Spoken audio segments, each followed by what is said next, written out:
We back outside, man. We back outside. Sorry I'm late. About about 15 minutes late. I don't know. Y'all know.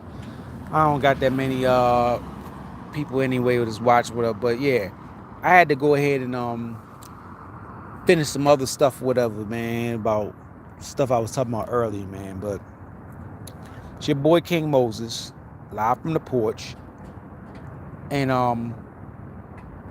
yeah, I just want to follow up about the Freaknik stuff, man, because it's a couple of things that I missed, man. Like, so one of the things that I wanted to mention was how I see that they're going to try and villainize the black man about like being overly horny, sexually harassing, sexually assaulting the women, rape, all this shit, right? And again, I'm going to say this. I do not condone these overly horny, corny niggas.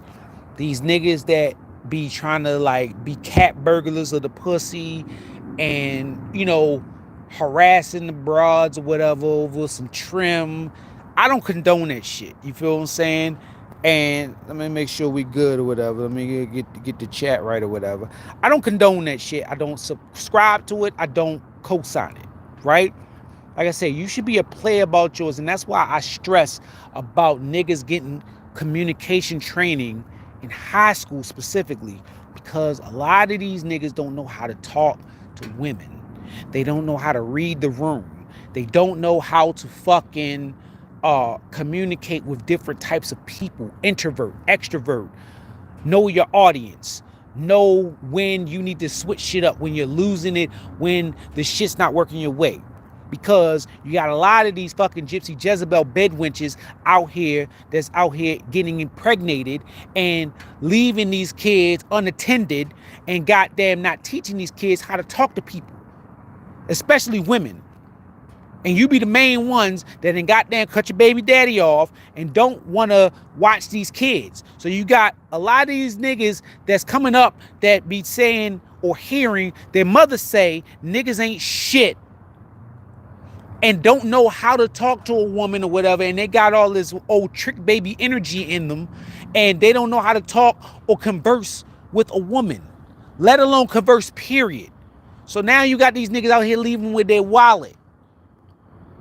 See, now in 2023, yeah, you got these niggas with these sneak fuck, loafing, laying out anti-fucking shits, and these fucking trick baby, horny, corny niggas. In the 90s, you had those motherfucking niggas that was just aggressive shit because they felt entitled, like, yo, this is mine. Ain't nobody gonna be tripping about it or whatever, whoop-de-whoop. But now shit's changed with this Me Too shit or whatever and all this shit. So niggas don't know how to fucking adjust and circumvent. They've been adjusting a little bit, but they don't know the full details. So if you notice how these niggas in the 2000s and 2010s and 20s, what happens is they treat women like strippers.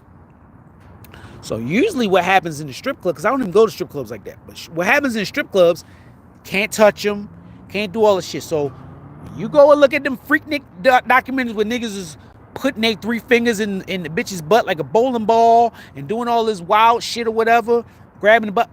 Niggas don't even want to do that shit because they seen their forefathers do that shit and it worked.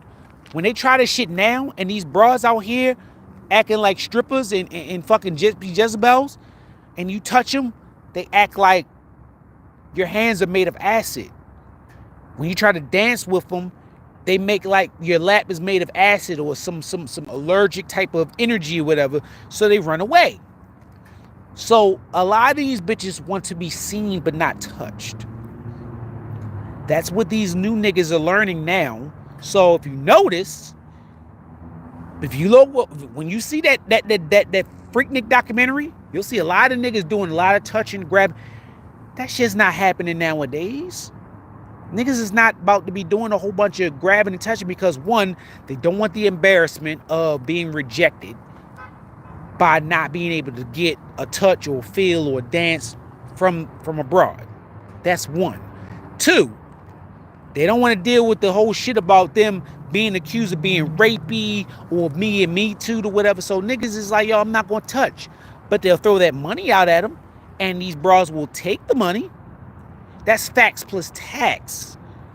They'll take the money for sure. And it's like, yo, you can do all the nasty, freaky shit you want or whatever behind closed doors or whatever once you pay the fine. Once you pay $200 to pass go. And it's sad. So there's a difference that's going on where you don't gotta worry about these niggas doing that shit now. Because niggas will get called out quick, be like, oh, you raped this bro, you took advantage of it. But yo, nobody's gonna call out a nigga for paying money to do all this shit for the broad. Niggas are adjusting as best as possible. Like, yo, all right, well, you don't want me to touch you, I won't touch you. I'll pay you some money, and then when you're ready to consent or do whatever, I'm in the clear because I paid the money. I ain't touched you, whatever, whatever. You know what I mean? And if I touched you afterwards, I've already paid. You've already consented. So this is what y'all asking for. So this is what these gypsy Jezebels in 2023 are asking for. This is what your granddaddies, or excuse me, your grandmothers or your great grandmothers or your mothers have taught you or have allowed you to get away with. So it's a lot of wild, horny, corny shit out here now. So I'm still shocked that y'all are appalled about what happened going on in the 90s when the 2020s and 23, that shit is more wild, crazy, horny, and freaky than what it is back then in the 70s, 80s, and 90s. This is Babylon. This is Babylon right now in its clear self. This is Babylon. You got bitches doing all type of shit. You got bull daggers out here being desperate, horny, corny motherfuckers. You got bitches out here freaking bull daggers and shit or whatever. You know what I mean? You got fucking gay dudes fucking bull daggers and doing all this wild shit. And my thing is, look, do what you want to do. But that wasn't going on in the 90s like that. It was a lot of shit that was hidden behind closed doors if that was happening. Now shit is out open in the front. So whether you got a problem with it or not, you got to talk to yourself about, all right, why is shit the way it is now? Because you made it this way. One way or another. You didn't do your due diligence. You didn't talk to these kids. You made them feel like, oh, well, I don't want to be like my mother or my daddy that had to hide shit. Everybody wants fucking attention now. And one of the things that I forgot to mention too, whatever, is like, they was talking about like, yeah, you can't body shame these women, or saying like you shouldn't wear certain shit because, you know, if they didn't wear this certain shit, they wouldn't have this shit happening to them, right? And again, I am very mindful of the women that had some assault that went through them. That's not cool. But we're not about to act like if you didn't wear certain shit or do certain things, certain attention didn't happen to you. And you knew that. Because I guarantee you, if a bitch was walking down the motherfucking strip in Miami Beach, fucking DC, for Howard Homecoming, whatever the fuck, if a bitch was walking around butterball ass naked, fat titties, and niggas ain't even look her fucking way, she would feel upset and feel depressed because she wasn't getting the attention. That's what people do to get attention. They do certain shit like that to get a fucking attention. Now, they might not want somebody touching, but I'm like, you're just misinformed. If you don't want nobody touching you, then maybe you should put on some clothes. Or put on more clothes. Now, I'm not saying that you deserve certain type of shit, but you know what the fuck you was looking for when you put that shit on. And if you didn't know, ignorance should not be a defense. That's facts plus tax. How about that shit? How about that hot shit? So that should not be a defense of, oh yeah, well, I didn't know that niggas is going to do this or whatever. So that's not deserving of me being touched because I was butt ass naked. Don't nobody want to hear that shit. Sorry that it happened, but I bet you wouldn't do that shit again going forward now that you know. Okay? So You got these motherfucking gypsy Jezebels doing this shit or whatever. Now, I guarantee you, if a broad was doing that shit butterball ass naked and she did not get no looks, no touches, she would be ready to kill herself. That's why you got these gypsy Jezebels out here now doing the most to get attention. It ain't no different than bras going to the club and be wearing all this skimpy ass shit or whatever, and then no dudes be hollering at them, but they holler at the fat broad that's doing everything to get some dick, and they feel jealous. Now, say I'm fucking lying about that. Say I'm making some shit up or stretching the truth about that. So you already know a lot of them bras that went down to Freaknik was looking for some type of fucking attention. More often than not. Now, some of them might have been misinformed and they just wanted attention, but they didn't want to go all that. They were misinformed. Not saying it's right, but you were misinformed. And if you were to do it again, and now knowing what comes along with that, you wouldn't do it again. Or if you do know what comes with that, you can't complain about the shit that happens. Or you'll be prepared to be like, yo, don't do this, don't do that, whatever, blah, blah, blah. Whoop-de-whoop. That's all I'm saying.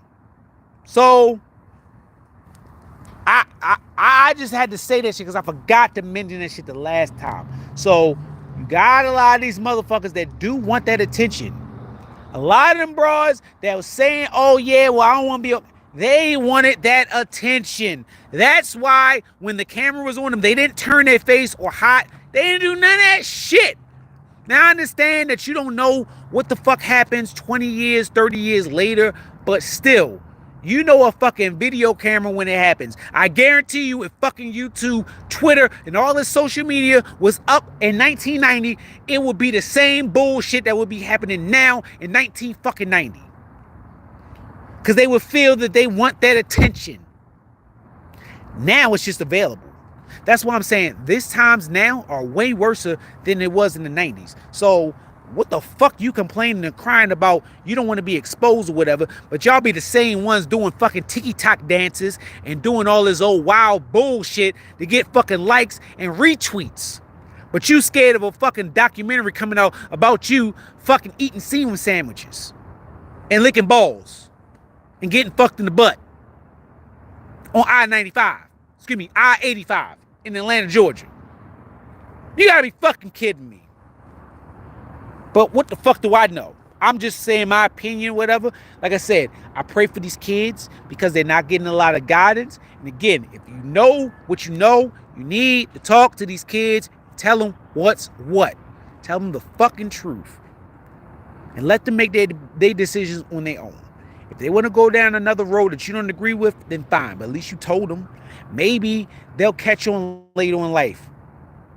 But the more you know, the better your decisions will be.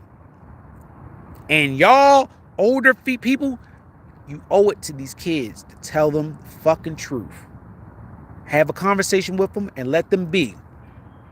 If you need to revisit the conversation afterwards, then you do that. Stop acting like you holier than thou. You ain't do all this, do all that. You don't know shit. When you know what the fuck is going on, you need to talk to these motherfucking kids and tell them the goddamn truth about what the fuck is going on. Because this fucking shit is going to keep going on and on. It's going to be a fucking cycle that's never ending. And it's going to be a bunch of wild, horny, corny motherfuckers, a bunch of trick babies, and a whole bunch of gypsy Jezebel bed wenches out here doing a bunch of bullshit. It's going to get even worse. So it's your boy King Moses, live from the porch. That's all the fuck I had to say about the part 2 about this shit. You might see a motherfucking part 3. I'm going to wait till this fucking documentary come out. I swear. So I'm going to pray for these kids.